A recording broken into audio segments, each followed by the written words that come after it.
अस्सलाम वालेकुम नाजरीन, आप सब लोगों को पता होगा कि 11वीं शरीफ का महीना शुरू हो गया है। गौस पाक का पूरा नाम शेख अब्दुल कादिर जिलानी है। आपको गौस पाक, गौस आजम और पिराने पीर के नाम से भी नवाजा गया है। आज हम आपके सामने एक ईमान अफरोज वाक़या पेश करने जा रहे हैं। ये वाक़या है सरकार गौस आजम और जिन्नातों का। एक दफ़ा होता यूँ है कि सरकार गौस पाक के मुरीद की बेटी को एक सर्कस जिन उठाकर ले जाता है। तो उसके बाद होता यूँ है कि गौस पाक कैसे अपने मुरीद की इमदाद फरमाते हैं और कैसे जिन और जिन्नात भी गौस पाक का अदब करते हैं।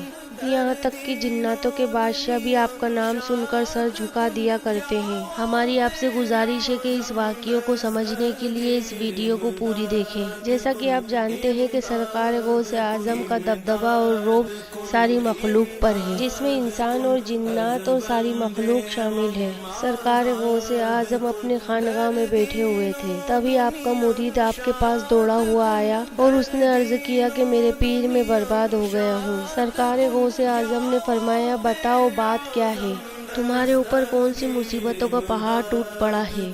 तो उस मुरीद ने अर्ज किया कि सरकार, मेरी इज्जत का जनाजा निकल गया है, मैं पूरी तरह से बर्बाद हो गया हूँ। मेरी एक खूबसूरत सी बेटी है जिसकी तालीम मैंने उसे घर में ही दी है। मैंने उसका नाम फातिमा रखा है। सरकार, मेरी बेटी बहुत खूबसूरत है, वो मेरी इजाज़त के बगैर कहीं नहीं जाती, लेकिन आज वो छत पर गई तो छत से वापस नहीं आई। मेरे छत के आसपास की दीवारें भी इतनी ऊंची हैं कि वो दीवारें फांद कर भी कहीं नहीं जा सकती। मैंने अपने दिल की तसल्ली के लिए अपने रिश्तेदार और अपने आसपास के लोगों से भी पूछा, लेकिन कहीं पर भी मेरी बेटी का नामो निशान नहीं मिला। उस मुरीद ने फरमाया कि सरकार गौस आजम, मुझे मेरी बेटी जिंदा और सही सलामत और बाइज्जत चाहिए। सरकार गौस आजम ने अपने मुरीद से कहा कि ठहर जाओ और अपनी आंखें बंद की। थोड़ी देर बाद उन्होंने अपनी आंखें खोली और कहा कि तुम्हें तुम्हारी बेटी जिंदा, सही सलामत और बाइज्जत मिलेगी। सरकार गौस आजम ने अपने मुरीद से फरमाया, क्या तुम जानते हो कर्क के वीराने को?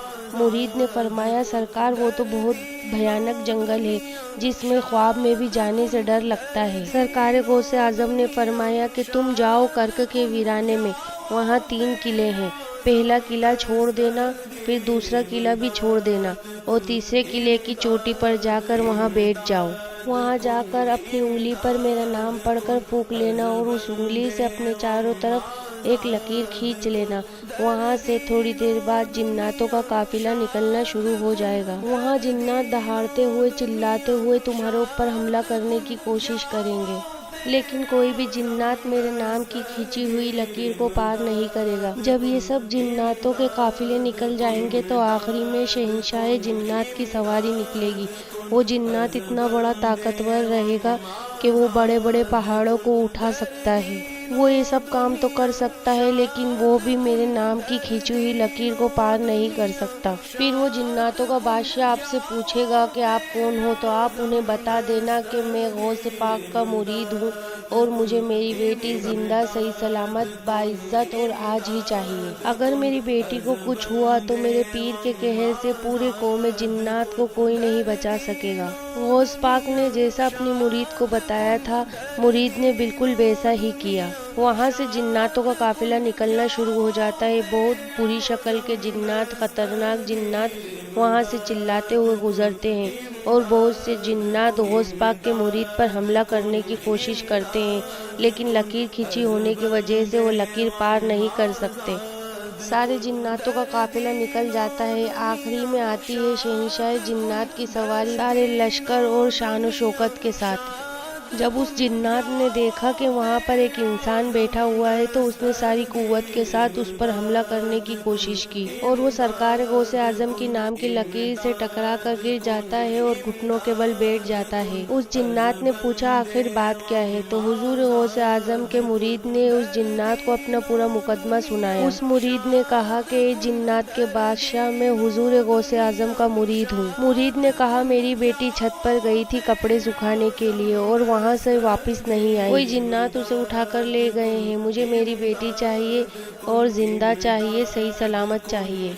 जब शहंशाह जिन्नात ने हुजूर गौस आजम का नाम सुना तो उसने आवाज़ दी और अपने पूरे जिन्नातों के काफिले को बुलाया اور کہا کہ دیکھو یہ حضور غوث اعظم کا مرید ہے، ان کی بیٹی غائب ہو گئی ہے اور کوئی جنات اسے اٹھا کر لے گیا ہے۔ جناتوں کے بادشاہ نے جناتوں کو حکم دیا کہ تم دنیا کے کونے کونے میں پھیل جاؤ، آبادی میں، ویرانے میں، سمندر کی تہہ میں اس لڑکی کو ڈھونڈ کے لاؤ، اور وہ جنات جو اس لڑکی کو لے کر گیا ہے اس جنات کو بھی لے کر آنا۔